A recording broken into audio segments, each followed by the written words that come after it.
My name is Lexi, and welcome to Lexi's Libraries. If you are new here, I read books, either something y'all pick out from a series or just for fun, and then give my honest review on it. I just finished reading Project Hail Mary by Andy Weir, which was released on May 4th, 2021. Some other books written by Andy are The Martian, Randomize, and Artemis. I would recommend this book if you like being stuck in space, learning about space, and solving puzzles, and also learning about aliens. I would recommend 16 years old and older for this book. You can check this book out on Libby. You just need a library card, or it depends on if your library has it.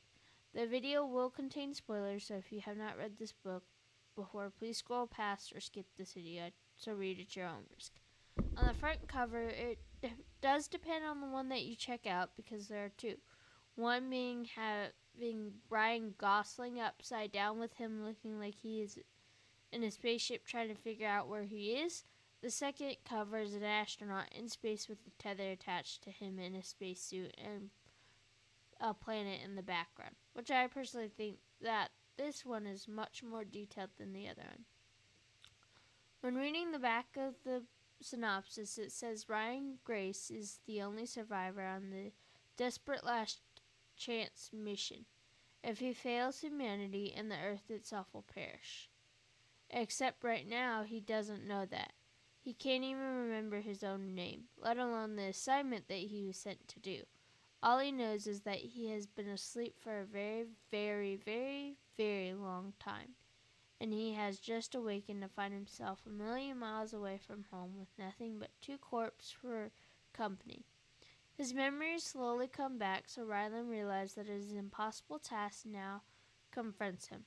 It's up to him to solve these puzzles out of impossible scientific mystery and conquer an extinction-level threat to our species. With the clock ticking down and the nearest human being 100 light years away, he's got to do it all alone. Or does he? I have really high expectations in the book just because there's a movie which I want to see and compare how different they are to each other. The movie is much more popular right now than the book. Ryan Grace was roped into space. He was a teacher and got dragged into helping with estrogens. I don't know how to say the word. Not estrogens. It's whatever. Anyways, a paragraph. I don't know how to say it. In destroying them and figuring out what exactly they are.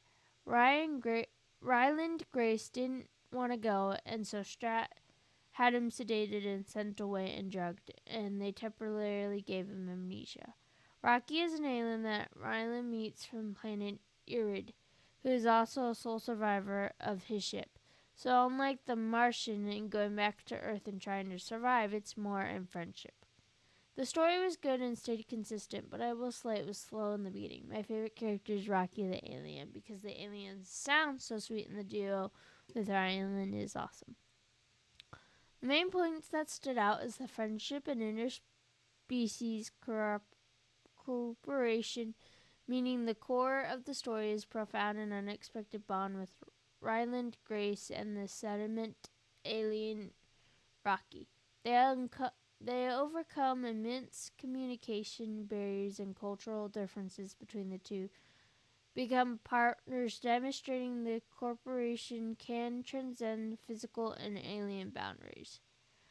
Survival and sacrifice. The narrative is a high-stakes survival story with both characters risking everything for their species and for each other.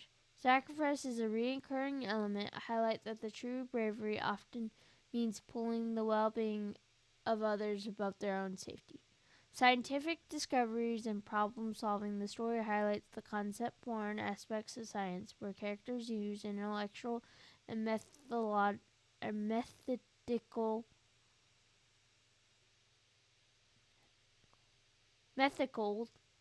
problem solving existential threats. It emphasizes the scientific breakthrough are best accomplished through collaboration efforts. Memory and identity. Ryland gradually recovers his memory, playing a key role in understanding his actions and his transformation from a reluctant participant into a proactive hero. Optimism versus doom. Despite the threat of looming apocalypse, the book maintains a light-hearted, hopeful tone, suggesting human ingenuity paired with an optimistic outlook that can solve a missed crisis. Environmental responsibility. The plot serves as a parallel to the world climate crisis, suggesting that international cooperation and science are necessary to prevent global catastrophic. I think my favorite part of the book is Ryland seeing him teach his little kids. It was a slow beginning, but overall I rate the book an 8 out of 10. I really enjoyed this book and I'm going to read the other books that he has written. I think the cover accurately represents the book. I think the book was underrated until the movie came out, then I felt like it got more popular. Is there anything that was important that I missed, or should I have included who is your favorite character and who is your least favorite character? What was your favorite part of the book and least favorite part of the book? What are y'all's thoughts on the book? If you have any book recommendations, and it could be any book recommendations, let me know down in the comments. I hope you guys enjoyed the video. Bye guys, have a great day.